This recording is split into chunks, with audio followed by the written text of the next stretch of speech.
ಮುನ್ಸಿಪಾಲ್ಟಿಗೆ, ನಗರಸಭೆಗೆ ನಮ್ಮ ಕೋರಿಕೆ ಏನಂದರೆ, ಈಗ ಆಟೋ ಸ್ಟ್ಯಾಂಡಲ್ಲಿ ಮಾತ್ರ ನೀವು ತೆರವುಗೊಳಿಸೋಕೆ ಬಂದಿದ್ದೀರಿ, ನಮಗೆ ಅನುಕೂಲ ಮಾಡ್ಕೊಡ್ತಂದ್ರೆ ನಮ್ಮ ಇವರು ಸಹೋದ್ಯೋಗಿ ಹೇಳ್ದಂಗೆ ಯಾರು ಬೇಕಾದ್ರೂ ಮಾಡಿಕೊಡ್ಲಿ, ನಮ್ಗೆ ಅನುಕೂಲ ಮಾಡಿಕೊಡ್ಬೇಕು ಅಂತ ನಾವು ಕೇಳ್ಕೊತಾ ಇದ್ದೀವಿ.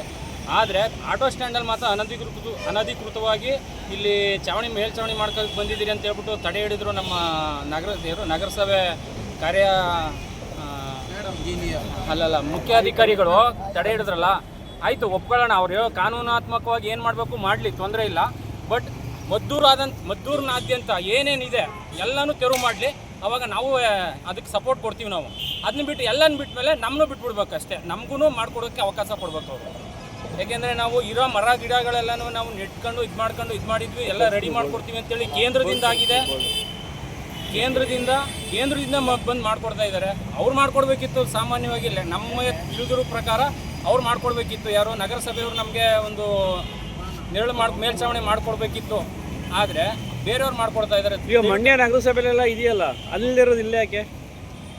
ಅದು ಮಂಡ್ಯದಲ್ಲೂ ಮಾಡಿದ್ದಾರೆ, ಮಳವಳ್ಳಿನಲ್ಲಿ ಮಾಡಿದ್ದಾರೆ, ಇದೇ ಕಂಪ್ನಿಯವರೇ ಮಾಡಿದ್ದಾರೆ. ಮಳವಳ್ಳಿಲಿ, ಮಂಡ್ಯದಲ್ಲಿ ಎಲ್ಲ ಮಾಡಿದ್ದಾರೆ. ನೆಕ್ಸ್ಟು ಕೆಸ್ತೂರಲ್ಲೂ ಕನಕಪುರ, ಕೆಸ್ತೂರು ಎಲ್ಲ ಇಲ್ಲಿ ಮಾತ್ರ ಯಾಕೆ ಈ ಥರ ಸಮಸ್ಯೆ? ಅದೇ ನಮ್ಗೆ ಗೊತ್ತಿಲ್ಲ. ಏನು ಮಲ್ತಾಯಿ ಧೋರಣೆ ಅನ್ನತ್ತಾರೆ ಅಂತ ತಿಳ್ಕೊಬೇಕು ನಾವು ಇದನ್ನೆಲ್ಲನೂ ಅಷ್ಟೇ. ಯಾಕೆಂದರೆ ಮದ್ದೂನಲ್ಲಿ ಪ್ರತಿಯೊಂದು ಕಡೆ ರಸ್ತೆಗಳೇ ಆಗಲಿ, ಏನೇನು ಎಲ್ಲನೂ ಮಾಡಲಿ, ತೊಂದರೆ ಇಲ್ಲ. ನಮಗೂ ಅದೇ ಥರ ಮಾಡಲಿ.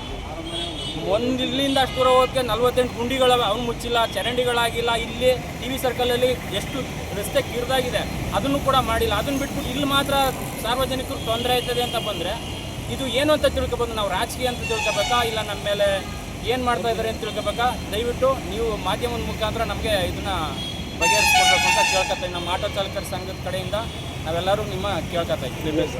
ನಮ್ಮ ಹೆಸರು ಪ್ರಕಾಶ್ ಅಂತ ಹೇಳ್ಬೋದು.